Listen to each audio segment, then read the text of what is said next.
Bonjour, rebonjour. Est-ce que Vladimir Poutine nous teste ? Ça en a tout l'air, en tout cas, puisque ce qui s'est passé cette nuit est une première, c'est-à-dire que des drones russes ont été descendus par la DCA polonaise, c'est-à-dire les armes anti-aériennes polonaises. Des dispositifs de l'OTAN ont même été utilisés pour défendre l'espace aérien polonais. Voilà, on est à la limite. On est à la limite du déclenchement de peut-être autre chose. C'est ce sur quoi nous allons nous interroger. Avant tout, écoutons le Premier ministre polonais, Donald Tusk. Cette nuit, l'espace aérien polonais a été violé par un grand nombre de drones russes. Les drones qui représentaient une menace directe ont été abattus.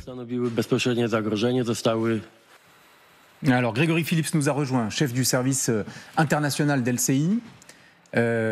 Plusieurs questions. La première, c'est est-ce que le Premier ministre polonais va avoir recours aux articles idoines de l'organisation du traité Atlantique Nord et auquel cas, que se passerait-il ? Alors, dans ce cas-là, ce que peut faire la Pologne, dans un premier temps en tout cas, c'est de déclencher l'article 4 de l'OTAN, qui stipule que quand il y a violation de l'intégrité territoriale de l'un des pays de l'Alliance, eh bien, les pays de l'Alliance se réunissent pour ensemble réfléchir à une réponse.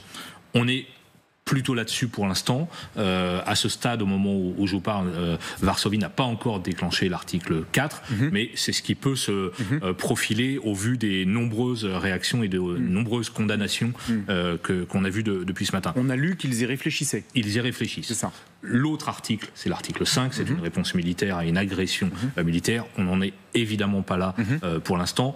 Alors attention, je ne minimise pas ce qui s'est passé cette nuit. Ce qui s'est passé cette nuit est grave, mais ça n'implique pas, évidemment, le déclenchement de l'article 5 et une réponse militaire des pays de l'Alliance pour l'instant. Les Russes se sont-ils exprimés depuis ce matin ? J'ai pas vu de réaction des Russes. En revanche, condamnation extrêmement ferme des Européens. Ursula von der Leyen était à Strasbourg ce matin pour un discours sur l'état de l'Union. Elle a évidemment condamné très fermement ce qui s'est passé. Emmanuel Macron, la chef de la diplomatie européenne, Kaja Kallas, et puis on a entendu Donald Tusk à l'instant. Non mais Grégory, ils se sont perdus les drones ou bien il y a une volonté des Russes de nous tester ? Alors, est-ce qu'on peut croire à un accident ? Non. Bon, voilà. C'est pas un accident. Vous avez une dizaine de drones qui survolent le territoire ukrainien en direction de la Russie. Vous savez, de la Pologne, pardon. Xavier Titelman, qui est un des meilleurs consultants aéronautiques, le disait très clairement. C'est pas un accident. Il est arrivé pendant le conflit que parfois un drone survole un peu le territoire polonais, fasse demi-tour, etc. Là, vous avez une dizaine d'engins lancés vers la Pologne. Donc clairement, ce n'est pas un accident. C'est délibéré, c'est une provocation de la part de Moscou. Après, il faut mesurer jusqu'à quel point Moscou veut aller loin dans la provocation. Est-ce qu'on en reste là, puis c'est un signal, comme tous les signaux qu'on reçoit quasiment chaque jour, nous, pays occidentaux, pays de l'Alliance, sur les ingérences, la guerre hybride, les survols de la Baltique, les incidents aériens quand un avion russe s'approche un peu trop d'un de nos drones. Ces incidents, ils sont quasiment quotidiens. Ça, c'est un de plus. Est-ce qu'il y a des cibles sur le territoire polonais qui pourraient être intéressantes pour Vladimir Poutine ? Il y a des bases. En fait, ces drones, ils ont survolé des bases qui sont des bases qui, justement, sont appelées à apporter des renforts ou même de la formation aux Ukrainiens. Ah oui. Donc, c'est pas quelque chose qui se passe dans un champ complètement isolé, à côté d'une petite église et trois personnages qui se promènent en faisant leurs courses. Non, il y a effectivement des bases de soutien. C'est ce que les Russes ne veulent absolument pas. Après, il y a un fond historique qu'on a rappelé la dernière fois, mais qui est toujours pareil. Je citais Dimitri Peskov, qui est le vrai mage du Kremlin, qui vit maintenant à Londres. Il considère, le pouvoir aujourd'hui en Russie, considère que la Russie n'a pas de frontières et que l'Ukraine n'existe pas. C'est-à-dire que c'est ça la nouvelle doxa. C'est pas la doxa du Poutine qui arrivait en 2000. Aujourd'hui, en 2025, l'Ukraine n'existe pas. Ce pouvoir est illégal. Il l'a répété 25 fois. Et les Russes n'ont pas de frontières. Donc on est dans cette logique-là. Alors on titille, mais ça peut aller quand même beaucoup plus loin à un moment ou à un autre, car la Pologne n'est pas la seule cible. Les pays baltes, etc., etc. Juste une précision, Dominique, qui jouait sa parole. à l'instant, Varsovie demande à l'OTAN d'activer l'article 4 dont on parlait à l'instant. Voilà. Donc ça vient de tomber. Voilà. L'article 4, on le rappelle. Attendez, il faut qu'on rappelle à nos amis. Consultation. Alors, c'est ça. Ça déclenche la nécessité pour les pays membres de l'OTAN de se réunir pour réfléchir à une éventuelle réponse. C'est bien ça, Grégory ? Voilà, exactement. Dominique, allez-y. Pour moi, ça montre assez clairement que Vladimir Poutine dit à Donald Trump « Je ne crois pas une seconde à tes menaces de sanctions, de rétorsion, voire de sanctions. » Il nous montre... Alors, il faudrait récapituler, Grégory, l'ensemble des étapes du dialogue entre Moscou et Washington ces dernières semaines. Mais manifestement, il n'y a pas de crainte de Vladimir Poutine, de rétorsion de la part de Donald Trump. Même ça pas me semble peur. assez... Même pas peur. Je fais ce que je veux. Je fais ce que je veux. Christian. Oui, je partage le point de vue de Dominique, mais ce qui me surprend, c'est qu'on fait encore l'analyse de ça, mais on le sait depuis le début. Ça n'a aucun sens. L'affaire jusqu'à présent, même cette rencontre, qui normalement, rappelez-vous, devait se faire...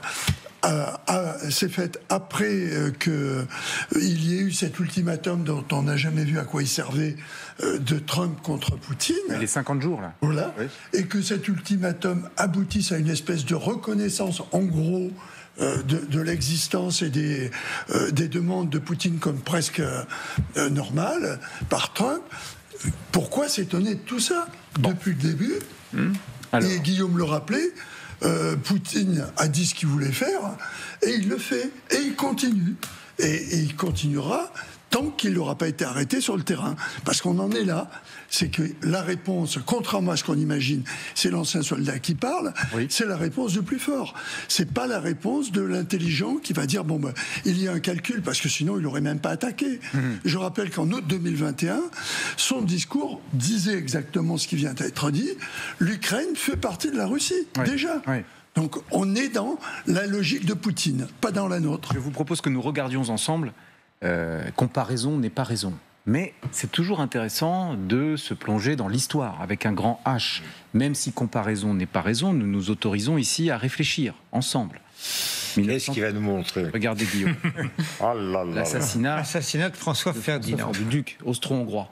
L'héritier du trône austro-hongrois. Nous sommes en 1914. Vous y allez carrément. Sarajevo. Mais non, mais j'ai conscience que l'histoire ne se répète jamais, mais enfin, elle nous aide aussi parfois à comprendre le monde dans lequel nous... À ce moment-là, vous pouvez faire l'historique des relations entre la Pologne et la Russie qui ont toujours été détestables.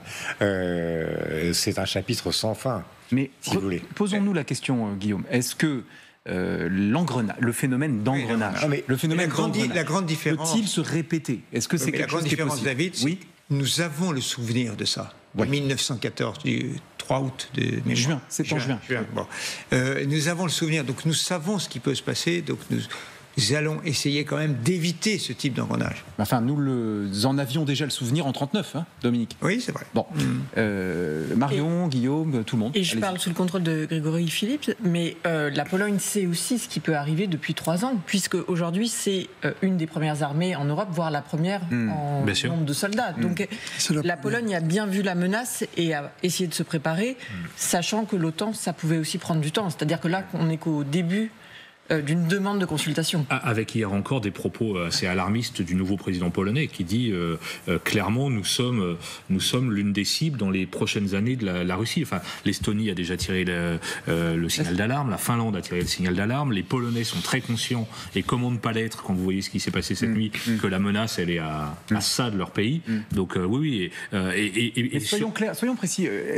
Là, ils ont tous été descendus, les drones. Oui. Bon. Et s'il y en a un qui n'est pas descendu et qui touche, en fait, qu'est-ce qui se passe là dans ce cas-là ? C'est ça l'incident dont vous parlez qui pourrait mettre complètement le feu aux poudres. Imaginez qu'un de ces drones tombe sur une base américaine. Par exemple. Imaginez qu'un de ces drones tombe sur un entrepôt logistique à Réchaud, qui est le gros hub logistique avec toutes les armes qui partent vers l'Ukraine. C'est pas la même histoire. Dans ces cas-là, quelle est la réaction ? Quelle est la réaction après les consultations ? Non, mais attends, est-ce que dans le cas de figure qu'évoque Grégory Phillips, on fait semblant, on fait comme si non, c'était pas un drone russe. Pourquoi je vous pose la question ? En fait, la question c'est est-ce que l'engrenage, on évoquait 1914, est-ce que l'engrenage est possible dans un monde nucléaire ? Là, sur les drones dont on parle, et encore une fois, je m'en réfère à mon maître Xavier Titelman, c'était des drones Shahed armés. Donc on n'est pas dans le symbole. C'est des armes de guerre qui peuvent tomber en territoire polonais et faire les dégâts qu'on vient de citer. Effectivement, si ça tombait. Alors l'engrenage, est-ce qu'il est possible dans un monde où comment on répond comment on répond puisque... Mais déjà, comment on prévient? C'est-à-dire que vous avez effectivement les F-16 polonais qui sont intervenus et qui ont écarté la menace. Donc déjà, on est à ce stade-là. Pour éviter l'engrenage, il faut faire en sorte que quand la menace arrive, on arrive à l'écarter. Mais Poutine a déjà intégré toutes ces questions et il connaît parfaitement le fonctionnement de l'Union européenne, y compris administratif. Et donc, lui, c'est la force, c'est lui qui la demande et qui la commande, donc ça peut aller très vite, tandis que l'Union européenne, c'est la raison et c'est la discussion. Donc c'est déjà 2 temporalités et 2 efficacités différentes. Donc il a aussi intégré depuis des années comment fonctionne l'Union européenne et le temps qu'on prendra pour réagir. Il considère qu'on est faible, quoi.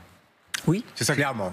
C'est ça, Guillaume? Non, mais clairement, oui, effectivement, à partir du moment où il y a une sorte de neutralité dont avouent les Américains, ils considèrent que les Européens n'arriveront jamais à se mettre d'accord, que parmi les Européens, il y en a qui font quelque chose qu'à la seule condition que les Américains fassent quelque chose.